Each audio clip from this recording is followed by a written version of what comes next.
Hello, everyone. Welcome to Lecture 7. Thank you for tolerating my delay yesterday. Not even sure what that was all about, but I was pretty sick and I will never eat chili again. Just saying, ever. So now we are moving into as many more articles and information in our novel. But first, I want to go back to Cynthia Griffin Wolf's biography. There are some interesting pieces in here. Um, it's such a thick book that I can't quote you everything, but this was, I thought, interesting. Um, Ellen is the catalyst that forces Newland's self-confrontation. For had she not appeared, he might have spent his whole life attaching his deepest emotions almost entirely to a fantasy. Ellen offers him the opportunity to test his capacity to fulfill these fantasies. What is going to be very interesting in the material that we're going to see today is Newland goes off and fantasizes about what's going to happen next, and then he misses. We'll see that quite a bit. Ellen draws forth his passion into a warm flesh and blood attachment, and she quickens his dormant emotional life. If he is ever to be the man he fancies he might become, he can be that man with Ellen Olenska, and yet his reactions to her are deeply ambivalent. Then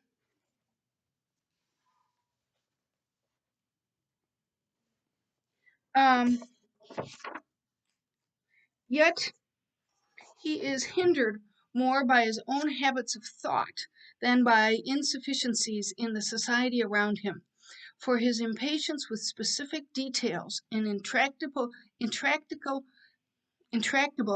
actualities follows him in his quest for personal identity. Just as it is easier to deal with the case of Ellen than with Ellen herself, so it is easier to pursue an image of personal fulfillment that is uncomplicated by the details of everyday life. Throughout much of the novel, Archer longs for a life that moves well beyond the charted realms of the familiar, a life of highly emotional intensity and sustained moral and intellectual complexity. That's why he's attracted to that Monsieur Riviera. The kind of life he only hazily conjectures is a life that is, given the harsh world of human experience, available to only a very few, and Archer seems an unlikely candidate for the life that his imagination yearns towards. So even his attraction to Nesbit, his friendship with Nesbit, is based on only an impartial view of Nesbit's life. He doesn't know that Nesbit's wife is ill, that hygiene products are expensive. He just doesn't even know that. So that I thought was very interesting. Um, oh yeah, I have a picture for you. Let's see when that is.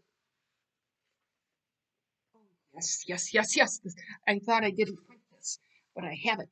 Okay, so let's look at this is um, this is an interesting article. This is called Metaphors of Deception. Incomplete Speech Acts in Edith Wharton's The Age of Innocence. This is by Ekaterini Kotaras at Pasadena City College.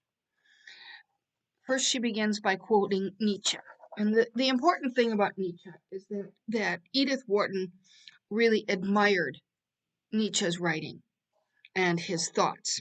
So this critic begins with a quote from Nietzsche. This art of dissimulation reaches its peak in man.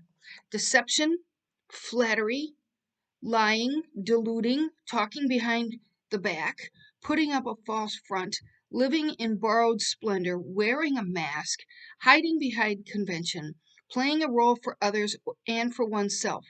In short, a continuous fluttering around the solitary flame of vanity is so much the rule and law among men that there is almost nothing which is less comprehensible than how an honest and pure drive for truth could have arisen among them.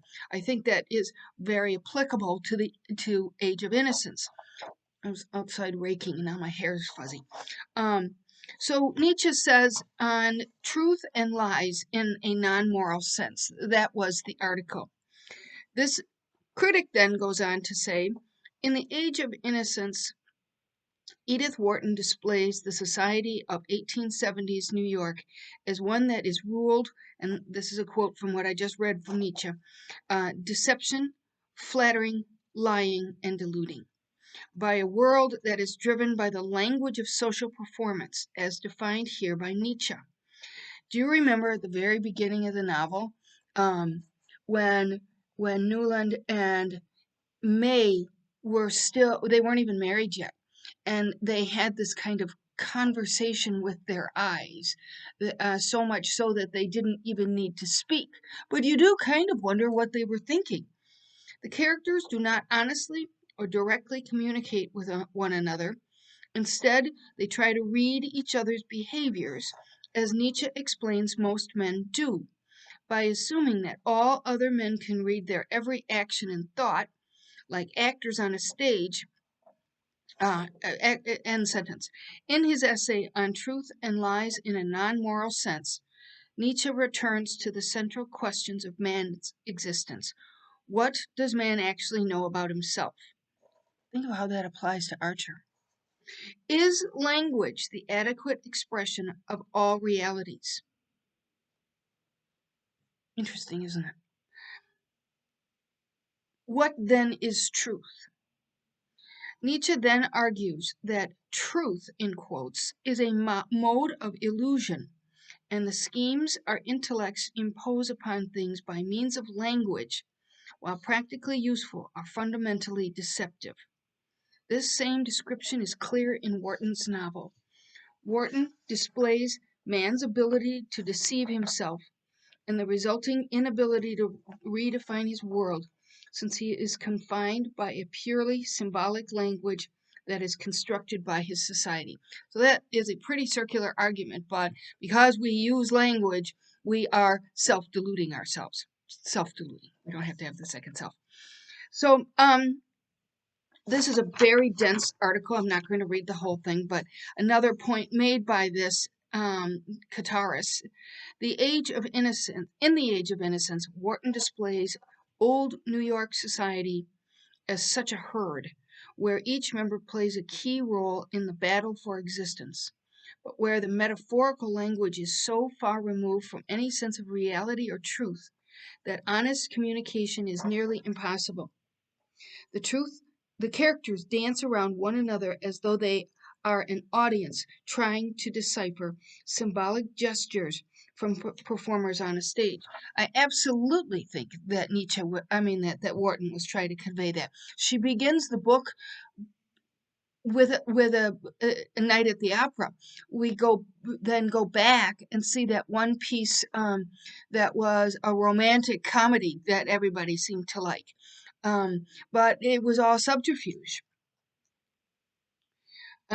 She then, Ekaterini, I don't know if that's a man or a woman, goes on, the extended metaphor of the stage displays the character's deceptive relationship with language, and even more importantly, reflects Wharton's own fondness for Nietzsche's particular philosophy of rhetoric. In his biography of Edith Wharton, R.W.B. Lewis notes that Wharton was a fervent admirer of Nietzsche, reading many of his writings, repeatedly including him in her inventory of favorites in her commonplace book. Also, oh no, we don't need to read that part. So, in On Truth and Lies in non-moral sense, Nietzsche argues that language is the means by which the human intellect attempts to establish the first laws of truth. Archer does that. He attempts to establish what is truth, and he goes off on tangents, and he does not get to the truth. Man attempts to communicate a uniformly valid and binding designation for things, but only is able to communicate through a series of arbitrary metaphors that are, in essence, deceptive and misleading. The individual can be nothing better than a liar who uses the valid designations, the words, in order to make something which is unreal appear to be real. So Nietzsche's point is that he's debunking language, and that language isn't any clearer than any other truth. Such a misuse of words means that individuals are in a constant state of deception, lying to themselves and other individuals. One of the things that I do in my jail class is have people create job documents, a resume, cover letter, list of references, and a follow-up letter. And it's amazing how, and I've seen, this isn't just in my jail students, this is in all of my students, the college ones. They lie to themselves about their accomplishments. Did you really do that? Well, sorta. I did it one day. I always have to tell them, no, you have to be completely forthright. Uh, in fact, it is just this need to exist socially and with the herd, which is New York society, that individuals are compelled to communicate at all. Nietzsche also explains that the intellect unfolds its principal powers in dissimulation, which is the means by which weaker, less robust individuals preserve themselves, since they have been denied the chance to wage the battle for existence with horns or with sharp teeth or beasts of prey. So I just thought that would give us a little insight, maybe in where Wharton is coming from, because she really did like Nietzsche, and she did see the the layers of lies in one's approach to language and one's approach to definition of self. That's Archer. Um, May too. She's kind of plagued by it, but she doesn't often voice it, and we don't see her point of view. But she certainly plays the game. She knows the game. Then here's a small summary. This is from, I think I read most of this, but there's a small summary about the houses, rooms, and decoration indicate ideas of life and death in Wharton's Age of Innocence. She begins this by saying houses, rooms, and particular spaces figure largely in the Age of Innocence. Its central character, Newland Archer, can only achieve emotional freedom when he is able to reassess the values that they have represented for him. The young man who is shocked by Countess Olenska's bare shoulder at the opera is the same man who later feels suffocated by public form and social aspiration towards the end of the novel. That's what we're getting today. We're seeing him um, resist this. At the beginning, few things seem to Newland Archer more awful than an offense against taste. Later, he comes to describe the trappings of high society as a chain of tyrannical trifles binding 1 hour to the next. So, let's see. I'm not sure if I read this or not. Edith Wharton was convinced that the way a house is decorated can influence behavior and moral conduct. This gets back to Nietzsche. Um, the Age of Innocence is savage in its condemnation of the extravagance without soul, which epitomizes the wealthy families of old New York. She particularly disliked the indifference to privacy which has sprung up in modern times. In Wharton's hands, the Renaissance giganticism of fashionable houses becomes a metaphor for emotional death. We even see this with the van der Luydens. They do seem to be emotionally dead. They don't visit. They don't go out, and it is through the um, dictates of supply and demand that they are at the top of the pile. Only Ellen Olenska's small house and the house of the old patroon at Skuytercliff represents emotional health, vitality, and articulated passion. Um, I didn't read that, I don't think, the first time because I thought it gave away some of the end of the story, and we're getting to it, so I can do this now. The developing relationship between Ellen and Archer's increasing estrangement from his old social world is frequently measured by the houses and weather in which they find themselves. Um, Against the uniform sheet of snow and grayish winter sky, the van der Luydens' Italian villa in the country looms rather grimly, and the couple meet instead at the homely, warm, and compact four-room house originally built by the patroon. I think I did read that. So, just a few other notes that, and then I have some good stuff. Read later. Why does that say read later? Oh, that's because we are getting to all this stuff that I tried to not give away. 2 years of passionless marriage to May follow, and when one night the thought of the unending tepid existence ahead seems too much, Archer opens the window, where we get to that scene, leans out into the icy night, and views the rooftops of New York. Again, temperature and masonry provide the measure of his mood. Unwittingly, May warns him that he might catch his death by sticking his head out the window. Catch my death, he echoed. He felt like adding, but I've caught it already. I'm dead. I've been dead for months and months. That's just pathetic. But Wharton does not leave her protagonist like this, and in chapter 34, today, shows us Archer resigned to having missed the flower of his life. The peace he had gained in the 30 years since he parted from. Oh, we haven't gotten to that. That's maybe next week. Okay, put that note back. Read later. I always worry that you haven't finished. And that somebody told me one time that you read with me as you go so that it's fresh and you get new ideas. So here's a little something that I thought was interesting, especially because no, that's 214. There's some discussion of clothing.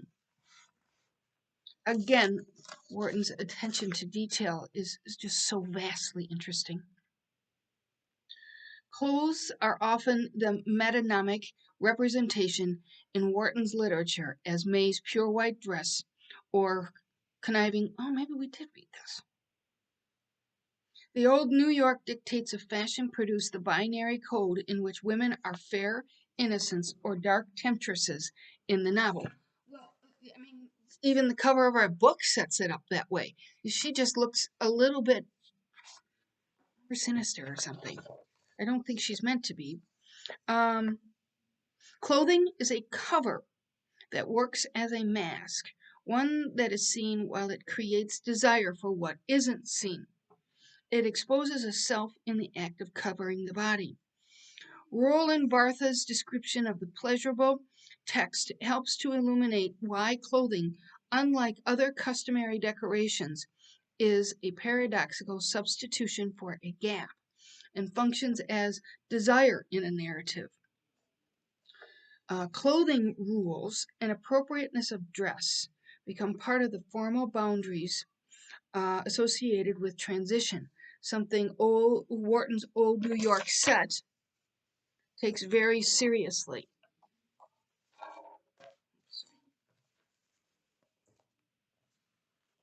The tradition in New York society is for a lady to lay aside her French dresses for one season. We see this today, rather than wear them immediately. According to Miss Jackson, old Sillerton Jackson's wife, to do the latter is considered vulgar, and anyone who does so is not one of us. I really pondered that. I did not know why one set aside one's fancy dresses for a season. Lamenting, apparently, it must just be vulgar and showy-offy. And showy-offy, if there's such a word. Lamenting the fact that social conduct in dress is in the process of change, Mrs. Archer is concerned with the new trend of dressing extravagantly. The anxiety over a larger, more significant change in class structure is directed onto the change in rules of fashion. Again, here's that subterfuge. This certainly heightens Ellen's status as a foreigner, not one of the us that is old New York, because she is described as a clothing rebel. Her dress is a disruption of the established codes of decorum. Her clothes, in a sense, do not fit. Um, as a child, Ellen wears crimson merino and amber beads like a gypsy foundling and otherwise gaudy clothes. As a gypsy, Ellen is without a place, without a society. Literally, that's what gypsies were. As as a foundling, she is without a defined lineage, without a father. From her earliest presence in old New York society, Ellen never achieves acceptance, a status highlighted by her clothes. Ellen shockingly wore black to her coming out ball, a choice Mrs. Welland calls almost prophetic. She is permitted to transgress the ritual of purity by poor Medora, who, by virtue of her status as an outsider, lacks the authority to grant permission for this transgression. As an adult, Ellen is not fashionable. She is ostracized, not able to fit. Her clothing reflects this. And the interesting thing is that Ellen came from Europe, and she's wearing clothes that are freer, Europeanized. And really, the point has been made many times in this novel that Americans are seeking after what is European. And this seems to suggest that it's a miss. Newland's sister Janie describes Ellen's blue velvet gown as perfectly plain and flat, like a nightgown. And Newland notes it allows a little more shoulder than New York was accustomed to seeing, therefore inappropriate. Ellen's velvet gown functions as a rebellion against ritual and tradition. And maybe Ellen isn't intellectualizing that rebellion, but she isn't restricted in the way that her family is. The narrator explains that it was usual for ladies who received in the evening to wear what were called simple dinner dresses, a close-fitting armor of whalebone silk slightly open in the neck, and lace ruffles filling in the crack, and tight sleeves with a flounce uncovering just enough wrist to show an Etruscan gold bracelet. Armor, tight, filled in the crack, implied the clothing functions to keep out, to thwart the wearer's sexuality and the viewer's access or reference to the naked body underneath. Ellen, however, is attired in a long robe of red velvet, bordered about the chin and down the front with glossy black fur. Remember that dress? Newland finds the effect of this suggestive, deviant attire undeniably pleasing. One wasn't supposed to wear. It was her defiant nature for her to be wearing fur in the evening in a heated drawing room. So I don't know about you, but I don't dress for dinner. Okay. So now, did I get all this? There's going to be more later. That's at the end, though. So let's turn to the textbook. Page 212, chapter 26 is where we are going to need to start.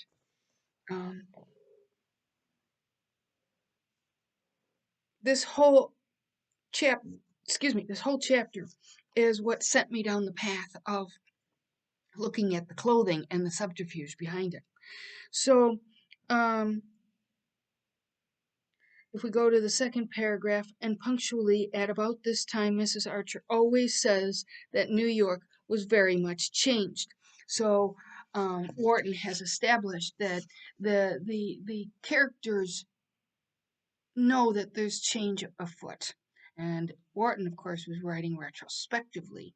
And we note that she says the same thing every year about New York's change.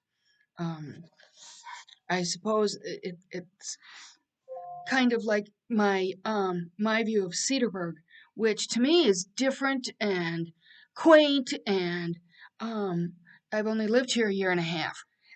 Before that, I lived for 20 years in Mequon. And to other people, um, Sarah made this point, which I thought was immensely interesting, that she grew up in Cedarburg, and so therefore, to her, what she sees now is quite a bit different. One second, I forgot to turn off my phone. And of course, somebody else started calling. Okay, there we go. It's like, um, so I think that's this retrospective hindsight that is always so enlightening. Next paragraph. Observing it from the lofty standpoint of a non-participant, she was able, with the help of Mr. Sillerton Jackson and Miss Sophie, to trace each new crack in its surface and all the strange weeds pushing up between the ordered rows of social vegetables. I think that is a fabulous metaphor. Um, and in another article somewhere I read that the changes come from teeny little cracks. And then by the time they are a change, you can't really trace the change.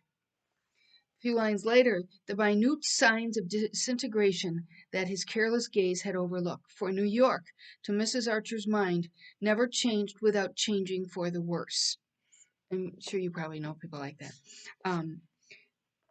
Let's see, but even he never denied that New York had changed. And Newland Archer, in the winter of the second year of his marriage, was himself obliged to admit that if it had not actually changed, it was certainly changing. But when do things ever not change?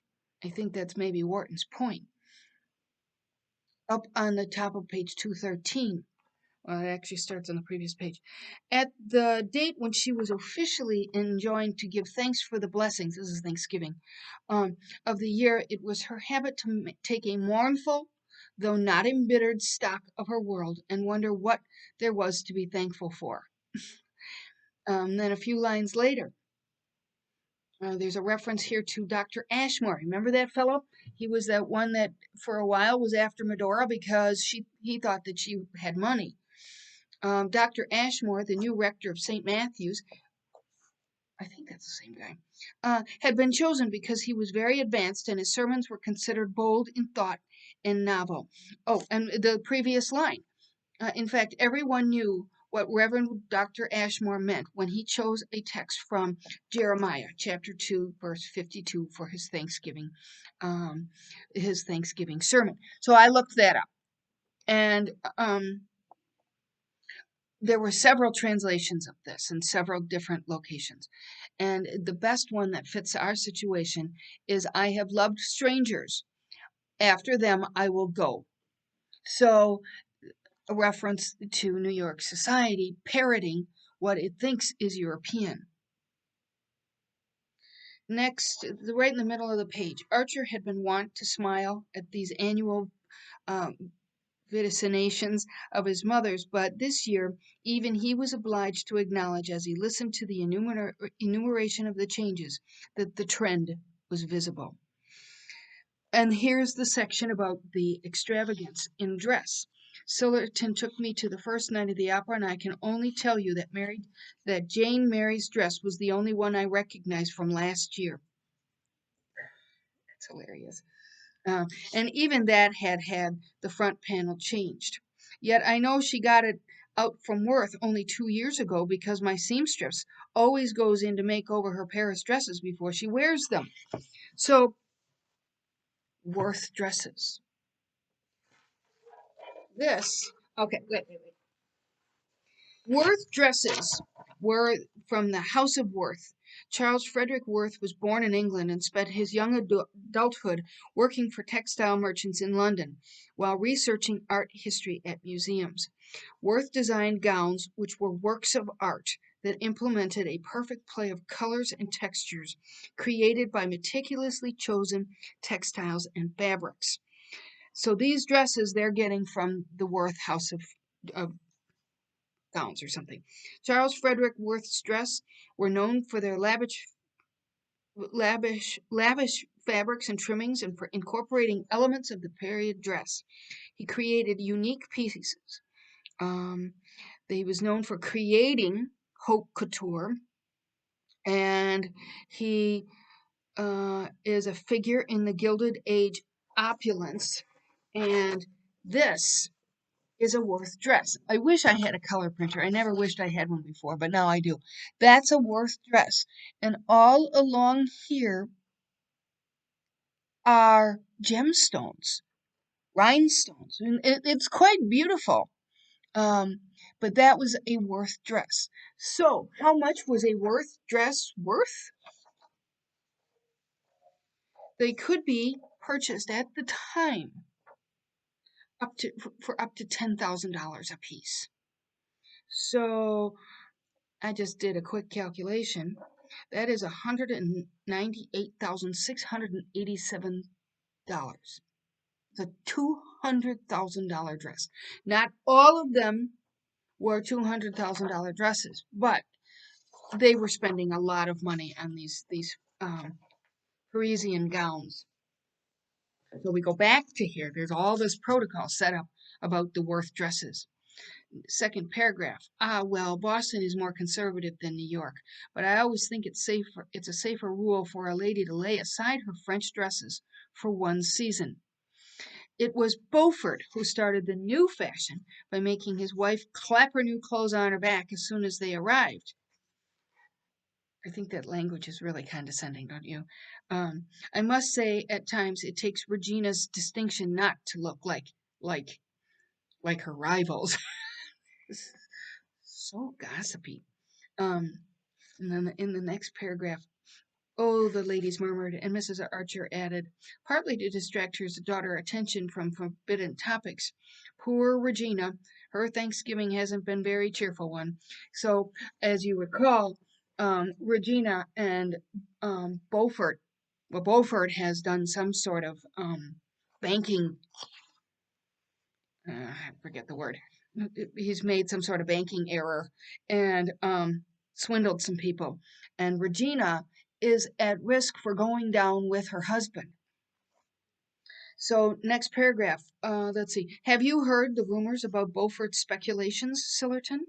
Down at the bottom of page 214. Archer's New York tolerated hypocrisy in private relations, but in business matters, it expected a limpid and impeccable honesty. That's another double standard. At the top of page 2, and remember when we were reading those short stories, women were not to be in business. Mm-mm. And then you see Janie. The talk, at top of 215, the talk took refuge in less ominous topics, but everything they touched on seemed to confirm Mrs. Archer's sense of an accelerated trend towards change. That was the word being applied to change. Next two paragraphs. It was thus Archer reflected that New York managed its transitions, conspiring to ignore them till they were well over, and then, in all good faith, imagining that they had taken place in a preceding age. There was always a traitor in the citadel. I think that's a really brilliant observation because I think people still do that today. Next paragraph.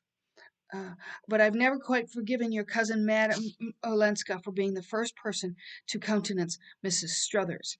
Mrs. Struthers is nouveau riche, and she has Sunday evening parties, and Ellen went there. Mhm.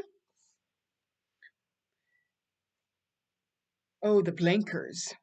There's some more nouveau riche. Towards the bottom of 215. It was the note which the family had taken to sounding on the mention of Countess Olenska's name, since she had surprised and inconvenienced them by remaining obdurate to her husband's advances. At the top of 216. His mother, with less than her usual sensitiveness to atmosphere, still insisted, I've always thought that people like Countess Olenska, who have lived in aristocratic societies, ought to keep up our social distinctions instead of ignoring them. Sort of internal narcissism. Couple paragraphs. Everybody knew that Countess Olenska was no longer in the good graces of her family.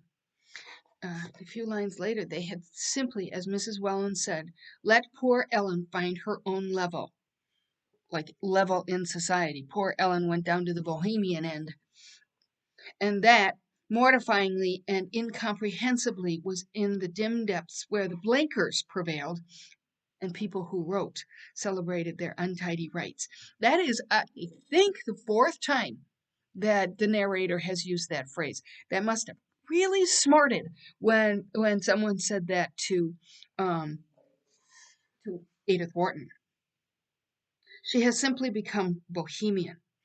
And then down at the bottom, just so you know, there is a reference to Carcel globes 216. You have seen these. I'm absolutely sure. There's a house down the street from me um, in here in Cedarburg, and it's got a round globe and then a pedestal.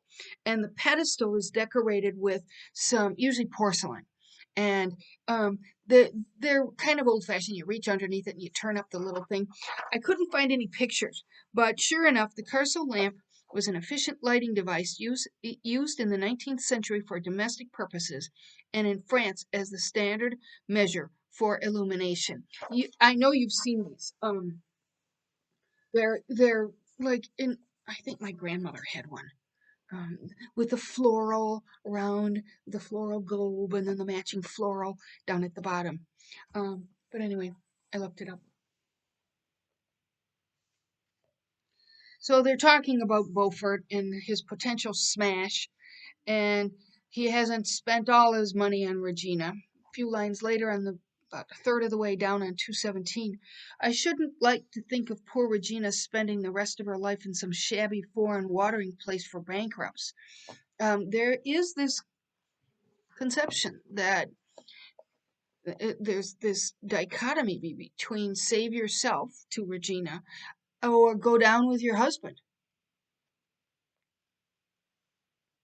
Down at the bottom of page 217. Oh no, right in the middle, there's a little crumb laid to us by the narrator.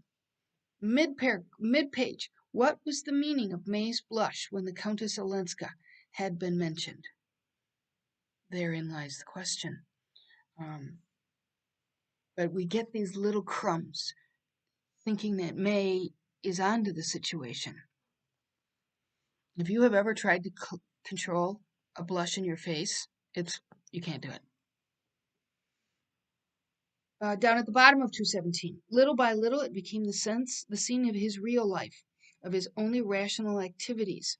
Thither he brought the books he read, the ideas and feelings which nourished him, his judgments and his vision. Outside it was the scene of his actual life. He moved with a growing sense of unreality and insufficiency, blundering against the familiar prejudices and traditional points of view as an absent-minded man goes on bumping into the furniture of his own house. Absent, that was what he was. So absent from everything most densely real and near to those about him that it sometimes startled him to find that they still imagined he was there. That is one of those paragraphs that should be starred. There is the dichotomy in Archer himself between the world in his head that he is beginning to fantasize is real and that the outside world doesn't feel real to him anymore. So there's a little reference here. What's she going to live on now? Well, the family is thinking about taking away Ellen Olenska's allowance because she refused to go back to her husband. Down towards the bottom, well, I have it on pretty good authority. In fact, on old Catherine herself, that the family reduced Countess Olenska's allowance considerably when she definitely refused to go back to her husband. And as by this refusal she also forfeits the money settled on her when she was married, which Olenska was ready to make over to her if she returned. Boy, are they exerting pressure. But that is old world New York. A married, perhaps even oppressed wife is better than someone who is separated. On page 219, at the end of that middle paragraph, but we all know that she hates parting with good money. That's Catherine. And the rest of the family have no particular interest in keeping Madame Olenska here. So they're plotting to get rid of her. Archer was burning with unavailing wrath. He was exactly in the state where a man is sure to do something stupid, knowing all the while that he is doing it. I thought he was going to hit the guy.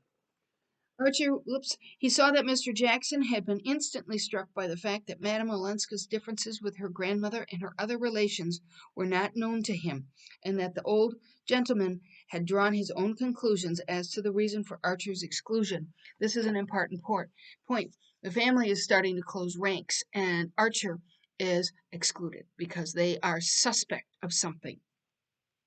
Down at the bottom of 219, old New York scrupulously observed the etiquette of hospitality. Top 220, discussion with a guest was never allowed to degenerate into a disagreement. Thanksgiving is coming. People always argue at Thanksgiving. On the drive homeward, May remained oddly silent. Another little crumb. Through the darkness, he felt her enveloped in her menacing blush. What its menace meant he could not guess, but he was sufficiently warned by the fact that Madame Olenska's name had evoked it. Yeah, she's thinking thoughts. Middle of the page. I'm sorry, it shan't happen again, she said, and in the firm, bright tone she had learned from her mother. It exasperated Archer to feel that she was already beginning to humor him, like a younger Mr. Welland. She's just taking on that role. She doesn't know anything else. 221 at the top. So he announces that he's going to go to Washington for business. May 100 knows what he's up to. And which she plays the role, and she says at the top of 221, and you must be sure to go and see Ellen. She's really pretty conniving. Next paragraph. It was the only word that passed between them on the subject, but in the code in which they had both been trained, it meant, of course you understand that I know all that people have been saying about Ellen, and heartily sympathize with my family in their effort to get her to return to her husband. I also know that for some reason you have not chosen to tell me. You have advised her against this course, which all the older men of the family, as well as our grandmother, agree in approving, and that it is owing to your encouragement that Ellen defies us all and exposes herself to the kind of criticism of which Mr. Sillerton Jackson probably gave you.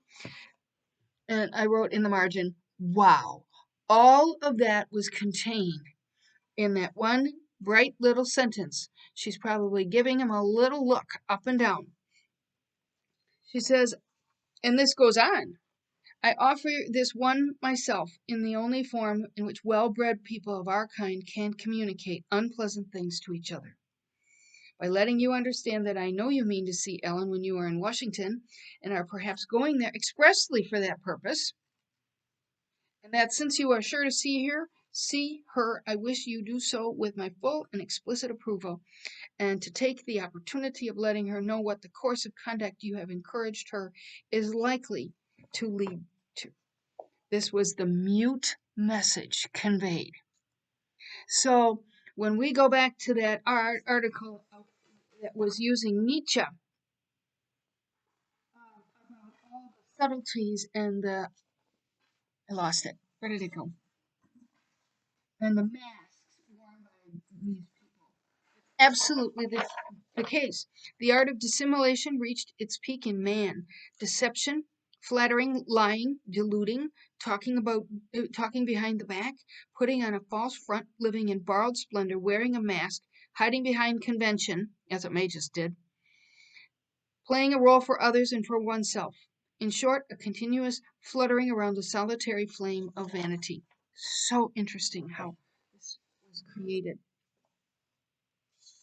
So, next chapter. Here, Horton's skewering some of the local standards. Second paragraph, New York was inexorable in its condemnation of business irregularities. Now, mind you, it's okay to have out of marriage irregularities, like Archer's. Well, he wasn't married at the time, but he had an affair with a woman who was married. So far, there have been no exception to this tacit rule that those who broke the law of probity must pay. So these are business irregularities, and that's what Beaufort has committed. The disappearance of the Beauforts would leave a considerable void in their compact little circle, and those who were too ignorant or too careless to shudder at the moral catastrophe bewailed in advance the loss of the best ballroom in New York. At the top of page 223, more references to Beaufort and his dishonor. This is what he did. Beaufort, after all, had not managed to tide over, but by setting afloat the rumor that he had done so, he had reassured his depositors, and heavy payments had poured in to the bank till the previous evening, when disturbing reports again began to predominate. There was a run on the bank. This almost sounds like that one guy in New York with the Ponzi scheme. I forget his name. Um, so let's see. Yeah, society demands that Mrs. Beaufort stick with her husband. And what will be done about Mrs. Beaufort? What can be done about her? Let's see. End of this paragraph. Her only chance would be to leave her husband. Yet how can anyone tell her so? Her duty is at his side, and luckily he seems always to have been blind to his private weaknesses. This is an interesting dichotomy because um, Ellen is not allowed to leave her husband. She's being, pushed back, and yet what's to be done about Mrs. Beaufort? It seems like it might be the same kind of thing. So, let's see. Granny has a small stroke. Edith Wharton had a small stroke. Then she died of a larger one. At the top of page 224. The hall wore the unnatural appearance peculiar to well-kept houses suddenly invaded by illness. I don't know why I pointed that out. I just thought it was interesting. At the top of 225. Yeah. Oh, she's the old lady, white and vast and terrible. And at the top of 225, there she is, had found their mistress sitting up against her pillow with a crooked smile on her face and one little hand hanging limp from its huge arm. The descriptions of her are really, really interesting. And we all know, I'm sure, the symptoms of stroke, and here she's describing them, quite a while ago. Um, but the alarm had been great, and proportionately great was the indignation when it was gathered from Mrs. Mingott's fragmentary phrases that Regina Beaufort had come to ask her incredible effrontery to back up her husband, see them through, not to desert them, and as she called it, in fact, to induce the whole family to cover and condone their monstrous dishonor. So here's the problem. Uh, must she really remain loyal to the family or succumb to the scandal? Next paragraph at the end, but my name, Auntie, my name's Regina Dallas, I said. It was Beaufort when he covered you with jewels, and it's got to stay Beaufort now that he's covered you with shame. Let's go. Next paragraph, Augusta, for pity's sake, don't destroy my last illusions. And how am I to prevent his knowing these horrors? The poor lady wailed. Okay. Yeah, I only wrote in the margin that everybody's blind to the realities. At the top of 226, it was evident that he had been summoned rather for the moral support of the stricken ladies than because of any specific aid that he could render. Um, And meanwhile there was nothing to do but to discuss in hushed tones the consequences of Beaufort's dishonor and wife's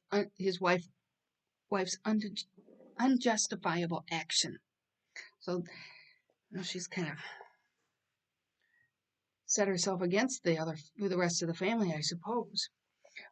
In their day, the elder ladies agreed the wife of a man who had done anything disgraceful in business had only one idea: to efface herself and to appear with him. Down at the bottom of 226, Archer listened unmoved to the relentless chorus. The ideas of absolute financial probity as the first law of gentleman's code was too deeply ingrained in him for sentimental consideration to weaken it. Unblemished honesty was the noblesse oblige of the old financial New York. And here come these newcomers with their buckets of money, and Beaufort has swindled people at the top of 227. But it seemed to him that the tie between husband and wife, even if breakable in prosperity, should be indissoluble in misfortune. As Mr. Letterblair had said, a wife's place was at her husband's side when he was in trouble, but society's place was not at his side, and Mrs. Beaufort's cool assumption that it was seemed almost to make her his accomplice. The mere idea of a woman's appealing to her family to screen her husband's business dishonor was inadmissible. And I'm sure you're hearing the irony there, because so many of these people have done things that should have been inadmissible, but they're skewering the Beauforts. At the bottom of page 227, what a pity, she said, that you and Ellen will cross each other on the way. Because remember, Newland was going to Washington, and Ellen was coming back here because she's been summoned by Fat Catherine because of this stroke. And then at the end of the next paragraph, but why on earth should she make you telegraph for Ellen Olenska? And May's clear voice rejoined, perhaps it's to urge on her again that after all her duty is with her husband. She's sending that message home. You can hear her saying, get. I think there's something interesting too here in the next chapter about May's handwriting. Her handwriting is immature and scrawling. May's tambling script. She doesn't write much. Towards the bottom of page 229, nothing could be worse form, the look reminded Archer, than any display of temper in a public place. Archer had never been more indifferent to the requirements of form. So he is distancing himself from the form. Mrs. Mingot, at the top of page 230, Mrs. Mingot is much better. The doctor feels no anxiety whatsoever. And Lefferts, with profuse expression of relief, asked him if he had heard that there were beastly bad rumors again about Beaufort. Then there's an announcement of Beaufort's failure and all the rumors that fly around it. The whole of New York was darkened by the tale of Beaufort's dishonor. The bank had continued to take in money for a whole day after its failure was inevitable. Beaufort's duplicity seemed doubly cynical. If Mrs. Beaufort had not taken the tone that such misfortunes, the word was her own, were the test of friendship, compassion for her might have tempered the general indignation against her husband. And as I was reading that, I was thinking, why did they come out so vigorously against her? Because she asked for help. But it's because this was a violation of the strictest rule in old New York. Don't violate business truth. Go ahead and violate everything else. Let's see, down at the bottom of this page, and there was nothing to do but to accept this awful evidence of the indissolubility of marriage. Society must manage to get on without the Beauforts, and there was the end of it. So that's the family consensus. Next paragraph. Of course, they relegate him. He's got some farm off in somewhere, North Carolina. Um, I should say he had all the qualifications of a successful horse dealer. Everyone agreed with her, but no one condescended to inquire what the Beauforts really meant to do. I think there's condescension in that successful horse dealer, as if, well, he could just go out and do sales.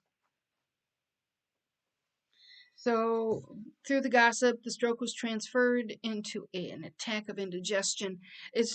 I point out these things because of the way that this group manipulates and masks the details, like this Nietzsche article. Down at the bottom, there's another son-in-law. He'd chosen a field, and they kind of forgave him for it. But his eminence as a valedictorian made him an object of engrossing interest. Um, so these people are committed to this old code, and yet it appears to have some flexibility. Page 232. It was just like Ellen, Mrs. Welland's tired voice implied, to place the family in such a dilemma. It's always one thing after another. The poor lady grieved in one of her rare revolts against fate. The only thing that makes me think Mamma must be less well than Dr. Bencomb will admit is this morbid desire to have Ellen come at once, however inconvenient it is to meet her. So they're moaning about having to go and get her, even though she has been summoned. And to me, this seemed like nitpicking. They're just looking for anything to eject her. At the top of page 233, some interesting phrasing. It was Mrs. Welland's turn to grow pale at the endless consequences of her blunder unrolled themselves before her. Excuse me, but she managed to laugh and take a second helping of scalloped oysters before she said, struggling back into her old armor of cheerfulness. That's exactly what they do. May does the same thing. Exactly, struggling back into the old armor of cheerfulness. The next paragraph. But all the while, Mrs. Welland began again as she rose from the luncheon table and led the way into the wilderness of purple satin and malachite known as the back drawing room. Can you imagine? Lots and lots of purple satin. So, of course, Newland is listening to this discussion. Nobody wants to go and fetch her. Everybody's got this or that thing to do. Mr. Welland is potentially going to be ill and so could need it. And he says, shall I fetch her? Mrs. Welland heaved a sigh of gratitude, and May, who had moved away to the window, turned to shed on him a beam of approval. She's really quite good. Next paragraph. But how can you meet Ellen tomorrow and bring her back to New York when you are going to Washington? Just see her push up her glasses. Not going? Why, what's happened? Her voice was as clear as a bell and full of wifely solicitude. So he claims that it was postponed. This is that pending patent case. She continued with an insistence so unlike her that he felt the blood rising to his face as if he were blushing for the unwanted lapse from all traditional delicacies. Let's see, he's wondering where he had read that clever liars, oh, this is so true. Clever liars give details, but that the cleverest do not. It did not hurt him half as much to tell May an untruth as to see her trying to pretend that she had not detected him. So I think that is really insightful. If anybody has any kids, most of you do, the one that tells the biggest, fattest, detailed story, fibbing. And this is when they were little. They're not fibbing now. They're in their late 20s. Last paragraph at the bottom of page 234. Their glances met for a second, and perhaps let them go into each other's meanings more deeply than either cared to go. So there is that masking But everybody seems to be, or these two at least, seem to be reading each other. Last two lines on page 235. It's all of 2 hours from Jersey City to Old Catherine's. It's all of 2 hours, and it may be more. Well, he's relishing the potential time that he's going to get with Ellen. Next chapter. I wonder why I marked that. Let's see.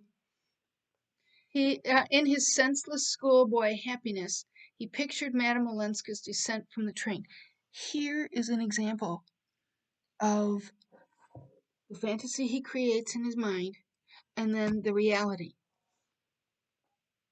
His discovery of her a long way off, among the throngs of meaningless faces, her clinging to his arm as he guided her to the carriage, their slow approach to the wharf among slipping horses, laden carts, vociferating teamsters. It goes on. It was incredible the number of things he had to say to her, and in what eloquent order they were forming themselves on his lip. So he's created in his mind a picture of, you know how when people run through the field towards each other? It's hilarious. Of course, it doesn't happen like that. At the top of 237, and then suddenly he saw Madame Olenska's pale and surprised face close at hand, and had again the mortified sensation of having forgotten what she looked like. Um, let's see. After that, it all happened as he had dreamed. He helped her into the brougham with her bags, and afterward the vague recollection of having properly reassured her about her grandmother and given her a summary of the Beaufort situation. Um, then he's taken some liberties here in page 237. He takes off her glove and kisses her hand. Um, and he says to her, "Each time you happen to me all over again." "Oh, yes, I know, I know." And she said, and does it to you? He insisted. Ellen, Ellen, Ellen. Well, no, if you finish the book, that this is an impossibility. On page 238, the precious moments were slipping away, but he had forgotten everything that he had meant to say to her, and could only helplessly brood on the mystery of their remoteness and their proximity, which seemed to be symbolized by the fact of their sitting close to each other and yet being unable to see each other's faces. Remember, that's in that coach where the seats sit sideways. So this was kind of an enlightening moment for me. He made no answer for a moment, and then he said explosively, "Your husband's secretary came to me the day after we met in Boston." Well, that's Monsieur the tutor from France. And it wasn't until he made that phrase that I realized that was the same guy that the implication is that she ran off with him. In his brief letter to her he had made no allusion to Monsieur Riviere's visit, and his intention had been to bury the incident in his bosom. But her reminder that they were in his wife's carriage provoked him into an impulse of retaliation. So Ellen is much more realistic. Ellen points out that they are in his wife's carriage. At the bottom of page 238, I wanted to ask after I saw him, but I couldn't put it in a letter. It was Riviere who helped you get away when you left your husband. His heart was beating. Let's see. "Yes, I owe him a great debt," she said, without the least tremor in her quiet voice. So she's doesn't appear to be revealing that there was an affair. The secretary seems to have helped her.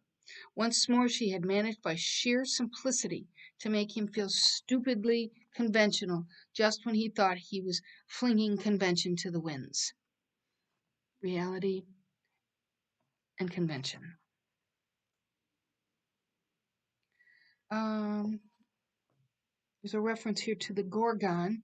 The Gorgon blinds people or turns people to stone. So she says, "Well, I've had to look at the Gorgon." her husband, I guess. Well, it hasn't blinded you. You've seen that she's just an old bogey like the others. She doesn't blind one, she dries up one's tears. If you're from myth. If you're not blind, then you must see this can't be, he says. What can't? Our being together, not together. No, you ought not to have come today, she said. And she threw himself on him and pressed her lips to his. But as soon as she does that, she retreats. Don't be afraid of me. You needn't squeeze yourself back uh, into your corner like that. A stolen kiss isn't what I want. Look, I'm not even trying to touch the sleeve of your jacket. So she, on impulse, kisses him and then quickly withdraws. Don't suppose that I don't understand your reasons for not wanting to let this feeling between us dwindle into an ordinary hole and corner love affair. He thinks it's greater than that. But in Alan's mind, that's exactly what it would become. Third of the way down. What do you mean by trusting to it to come true? Why, you know it will, don't you? Your vision of you and me together, she burst into a sudden hard laugh. You choose your place well to put me in it. That's well stated. So he's got a picture in his head, and he puts her in it, even though she's clearly reluctant. End of next paragraph. And you'll sit beside me and we'll look not at visions but at realities. That's her speaking. She's speaking about reality. And she's also May's cousin and doesn't want to hurt May. She doesn't want to betray her. It is your idea, then, that I should live with you as your mistress, since I can't be your wife? The crudeness of the question startled him. Ellen is an outsider, and she can use the word mistress, and she can speak of things like that. You notice that Madame Olenska pronounced it as if it had a recognized place in her vocabulary, whereas nice girls like Janie and May wouldn't pronounce the word even. Bottom of page 240. I want somehow to get away with you into a world where words like that, categories like that, won't exist. This is a very often quoted line. This one and the next at the top, so put stars in it.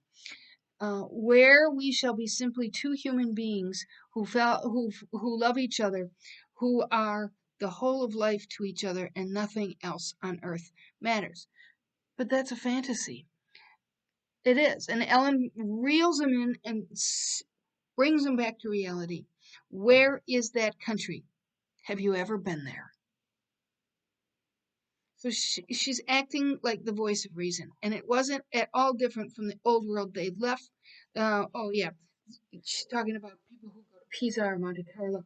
And it wasn't at all different from the old world they'd left, but only rather smaller and dingier and more promiscuous. Um, Next, about a third of the way down. Well, she opened my eyes too. It's a delusion to say that she blinds people. What she does is just the contrary. She fastens their eyelids open so that they never again are in the blessed darkness. It almost sounded to me like the fortunate fall. So you can see, but you've lost your innocence, and so it will never ever go back. Um, Next to a couple of paragraphs later, for us, but there's no us in that sense. Let's see. Otherwise, we're only Newland Archer, the husband of Ellen Olenska's cousin, and Ellen Olenska, the cousin of Newland Archer's wife, trying to be happy behind the backs of the people who trust them.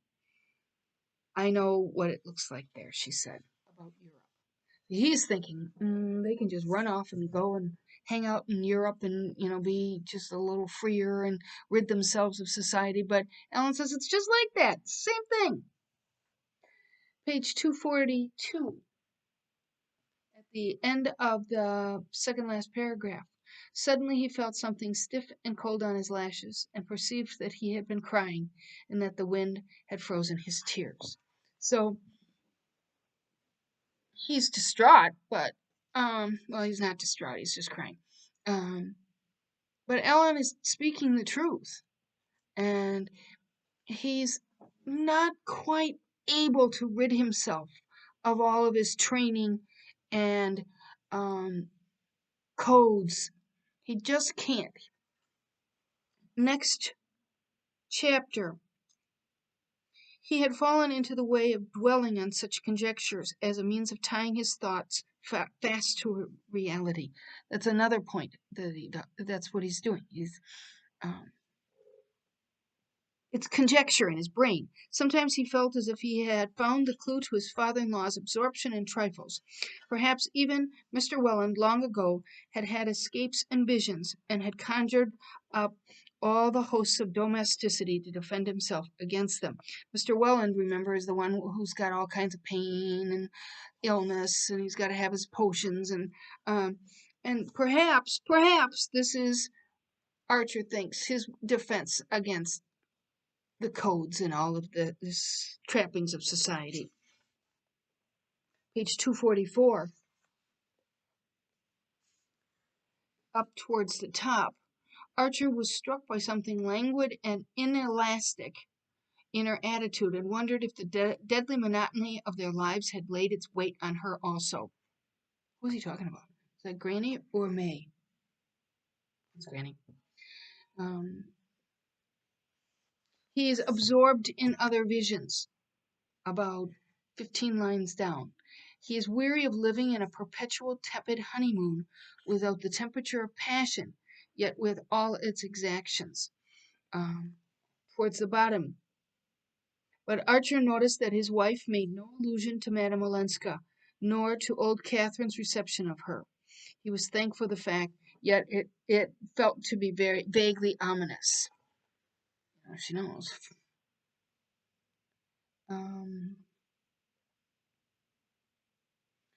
He's reading his history text. This is a French, Michelet is a French historian who defined what the Renaissance is, the post-Middle Ages. But he could always foresee his comments as she read. He's just talking about how May is not very imaginative.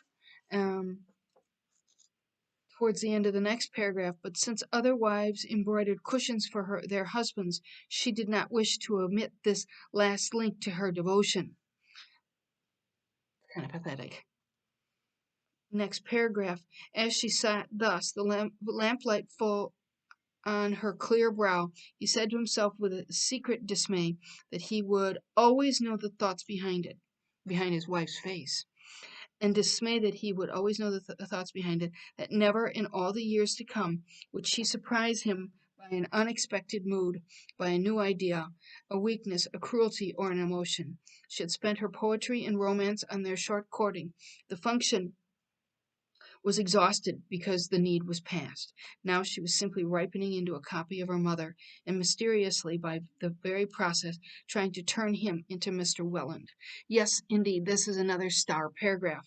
Often quoted, she had spent her poetry and romance in their courting. And now it's done. So here's this part where the room is stifling, and he opens up the windows. 3 paragraphs down, but I've caught it already. I am dead. I've been dead for months and months. And suddenly the play of the word flashed up a wild suggestion. What if it were she who was dead, if she were going to die soon, leave him free? Another little fantasy. Yeah, May dies. She doesn't. He simply felt that chance had given him a new possibility to which his sick soul might cling. Another fantasy. And she wants him to close the window for a moment. She says at the bottom she was silent, and then she said very low, her head bowed over her work, I shall never worry if you're happy, my dear, and I shall never be happy unless I can open the window. Remember what windows symbolize? People are inside looking out as if they are seeking something. That's exactly what this is. He needs to open that window. literally and figuratively. At the top of page 247, in the uncertainty of the situation, he let himself drift, conscious, somewhere below the surface of his thoughts, of a resolve which had come to him when he had leaned out the library window into the icy night. The strength of that resolve made it easy to wait and make no sign. So he was looking out, and he has made a conscious decision to um, listen to Ellen's demands that they withdraw, and he's just going to lay in wait. Another fantasy at the bottom of page 247. Behind the door, behind the curtain of the yellow damask room next to the hall, she was surely awaiting him. In another moment he could see her and be able to speak to her before she led him into the sick room. It was kind of like when he found that pink parasol and fantasized that parasol belonged to Ellen, and it really belonged to that heavyset girl. Um, at the top of page 248, there was not a book, and now we're back in Old Catherine's boudoir, reach, nor any evidence of feminine employment. Conversation had always been Mrs. Mingott's sole purpose, and she would have scorned to feign an interest in fancy work. I always think that the descriptions of Old Catherine are hilarious.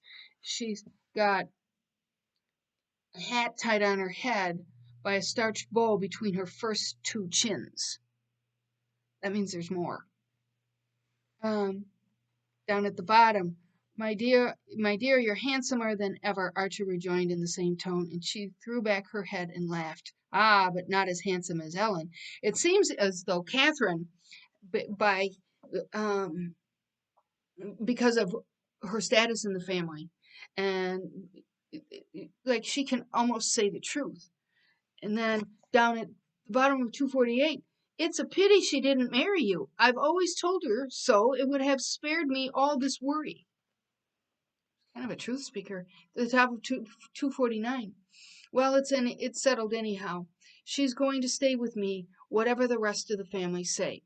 So Catherine has risen to the challenge, and she's going to side with Ellen and allow her to stay in Catherine's house and take care of Catherine. And then she says, she hadn't been here 5 minutes before I have gone down on my knees to keep her. If only for the last 20 years I'd been able to see where the floor is.